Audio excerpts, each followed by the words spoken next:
오늘 말씀은 고린도전서 3장 16절에서 4장 5절까지 말씀입니다.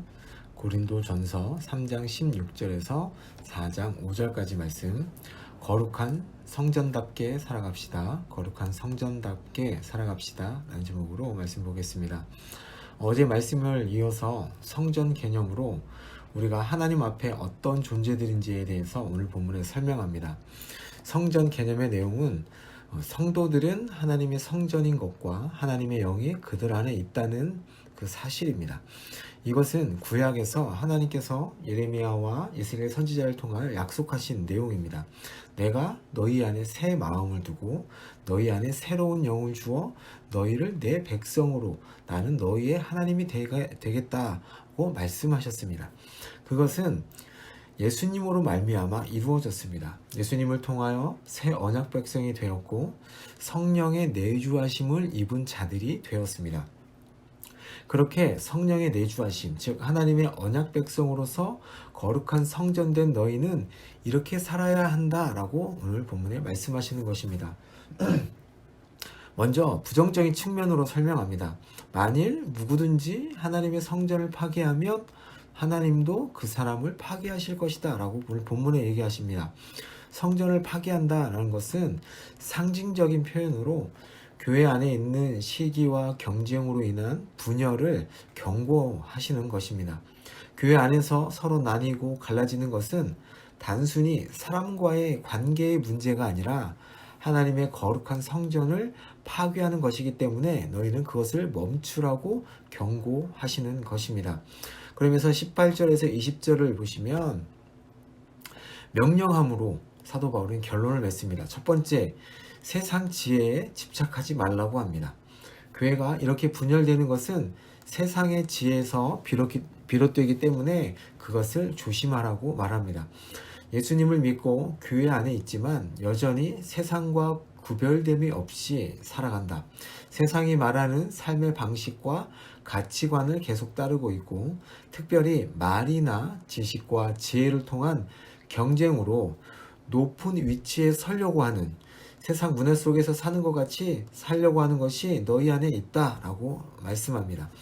그들에게 교회와 세상은 장소와 사람과 용어만 바뀌었을 뿐이지 똑같이 행동하고 산다는 것입니다.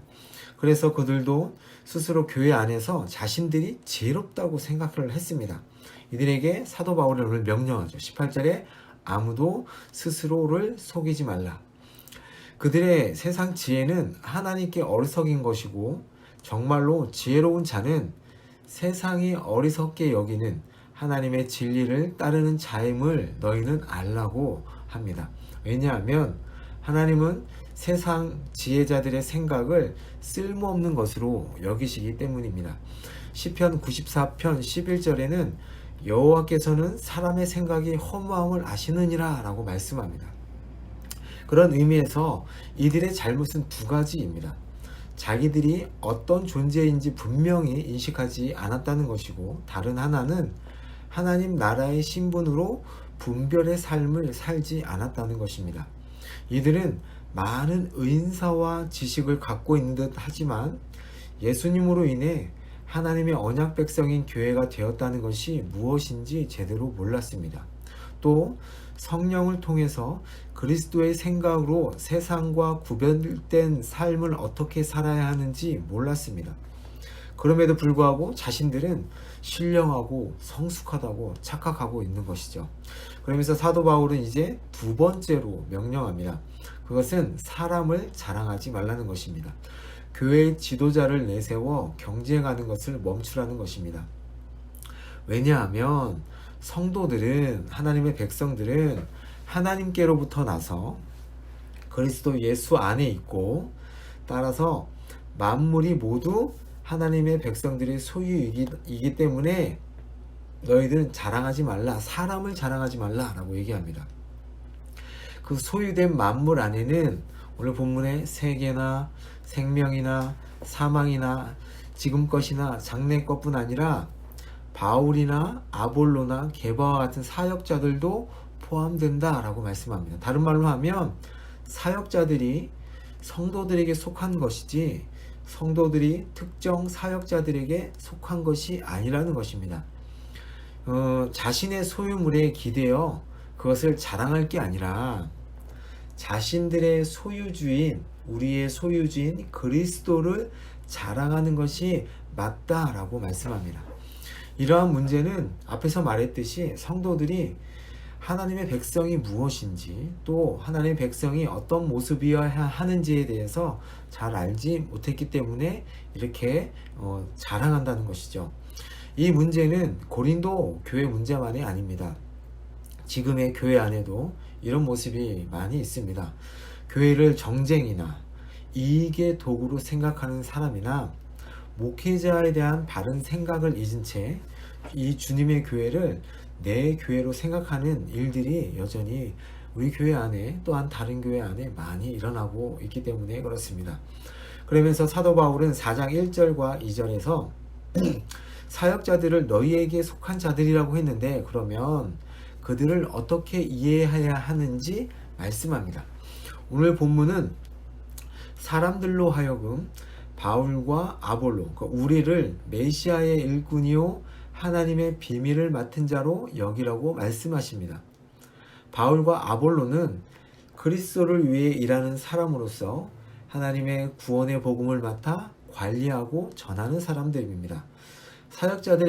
이러한 사역자들에게 요구되는 것이 있는데, 그것은 충성, 신실함이다 라고 얘기하면서 이들 또한 하나님의 언약 백성 중에 하나라고 얘기하는 것이죠.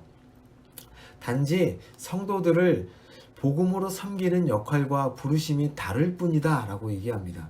사역자들은 주인이 아니기에 그 역할을 자기 것인 양 자랑하거나 경쟁의 통로로 사용할 수 없습니다. 왜냐하면 사역자로 부르심 받은 것은 은혜이고 선물이기 때문에 그렇습니다.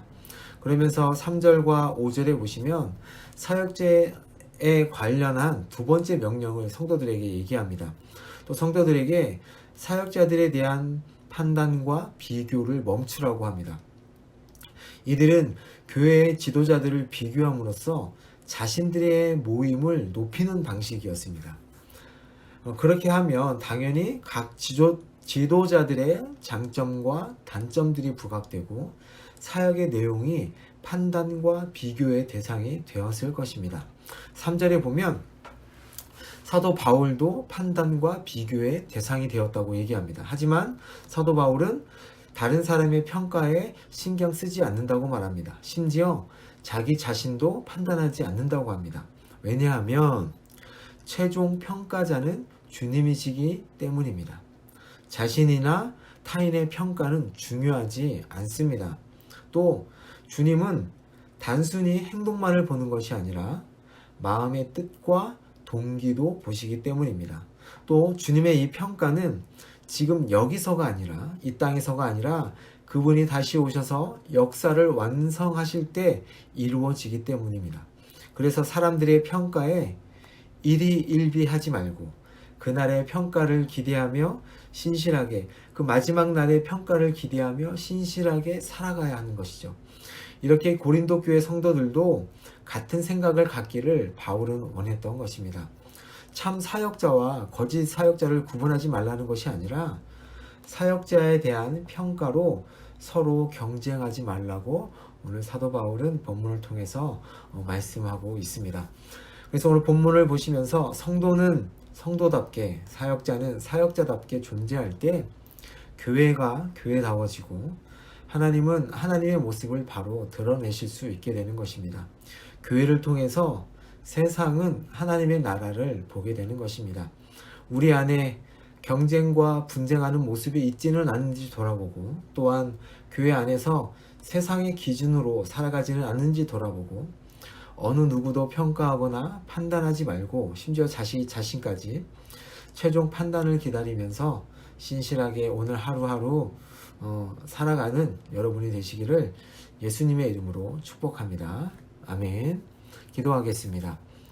우리를 거룩한 성전으로 불러주신 거룩하신 아버지 하나님, 하나님의 성전답게 거룩한 사람으로 그리스도의 판단만을 기다리며 하루하루 청지기의 삶을 저희들이 살아가게 하여 주옵소서.